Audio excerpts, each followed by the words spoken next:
gobolka aan degnayna ayaan ka baxnay oo maxay ahayday meel kale ayaan tagnay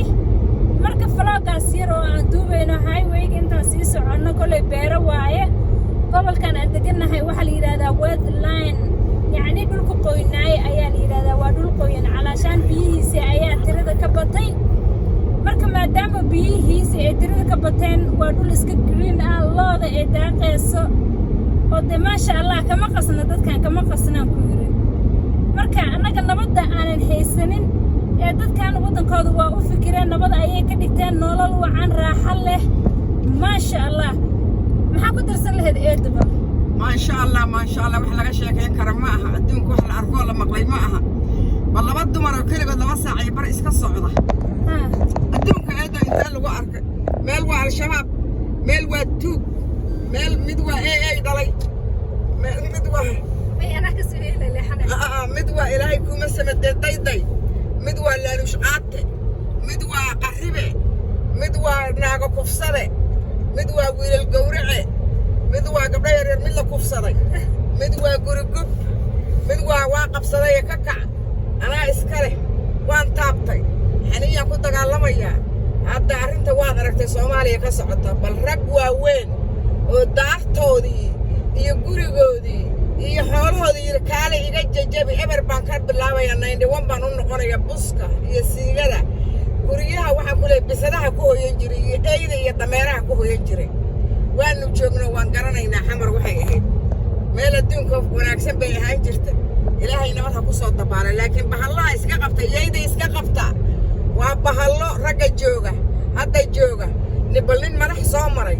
oo gurigiisa jajabinaya oo booskiisa jajabinaya oo ilaahay kuma daartayda hal jajabiya leh imaaraad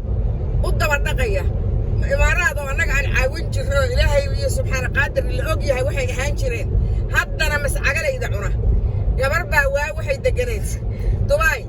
waxay tii Soomaalida dawaayi hore ma cuni jirin loqonta garaacinta caloosha haragga waxa soo dhan bay tiraan reer Caraba oo jiiraanka iyaga reer Abu Dhabi bay siin jirnay bay tir marka soo xoolo qalanay bay tir ka waran dad baabay bay ahaan jireen ragga hadda idin dhisayo lacagaha boorsooyinka adduunka annaga heerka waa gaari doon ilaahay batroolka iyaga iyo khayr iyo dalka iyaga xumaantay naga batrool badan ma jiro nagana macdan badan laakiin rag baan jirin raggi baa heerkaana gaarsiiyona baabiyay hay naagta nooga shaqeey naagti baa sheekada ku wadaaya gabadhii waxay tiri sidaan neef markaan qalanaba aan wixii madaxa iyo caloolaha iyo ilaahay kuma samadiidin lugaha iyo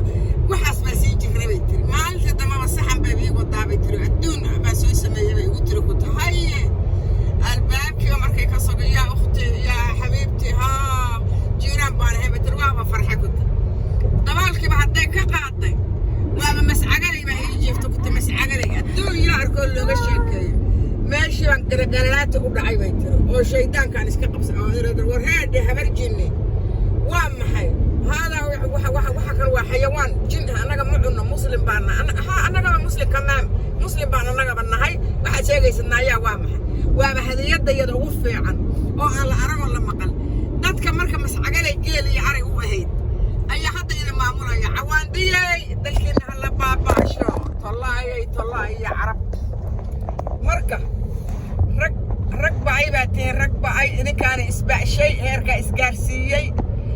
bal ka waran cid kula hadlaysa ma leh cid ku arkaysa ma leh haddaad dabada rogatid haddaad iswaashid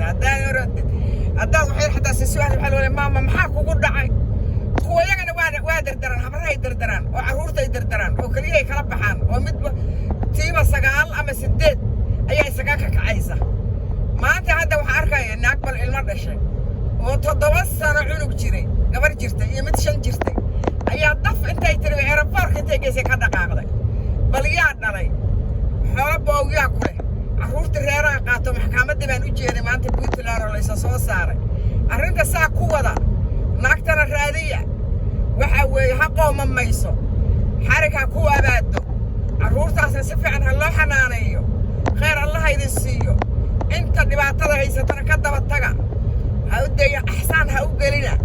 marka waxa weeye ilaahay waxaanu ka barinay annagu dalkayaga waa rabnaa aniga ahaan qof gaboobay baan dalkayga inaan soo aado waan jeclahay laakiin yaahi anaaba liidaynayno habara oo halkee baan soo aadaa habriya waa ba'een marka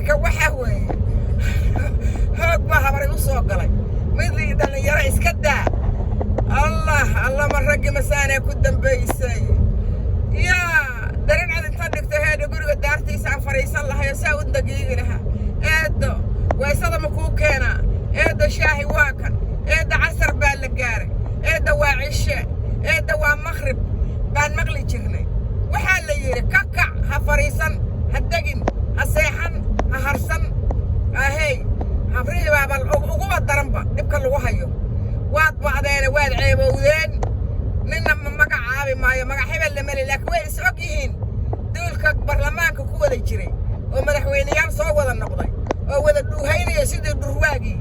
waan u jeedaaye yaa meel daran ka dhaca meelaad seexataan heedhe waaya carruurtiinna allaha ka soo baxsha dhibka mid jaban iyo mid jiisa iyo mid qaali waaya allaha idinka dhigo waadna dhibteen allaha idin dhibo ilaahay baanu faatixadan maraynaa waa soomannahay waana dhibteen allaha dadka ka qabta waxa dadka dhibaya inta dawladda raacsanay dheg balaf ha u siinina tuugga daydayga inta xun nin weliba qofka ha soo sheego qofka dhibka wada waa la noolaan lahaa ma meel ma al-shabaab baa meel ma maniga ilaahay kumasa madax ahaan soo ahaan jiray waaba iga daranba af-shabaabkii waxaaba laleeyahay waaba af-shabaaboo muslimna ma aha gaalana ma aha waa dil iyo qarax iyo dil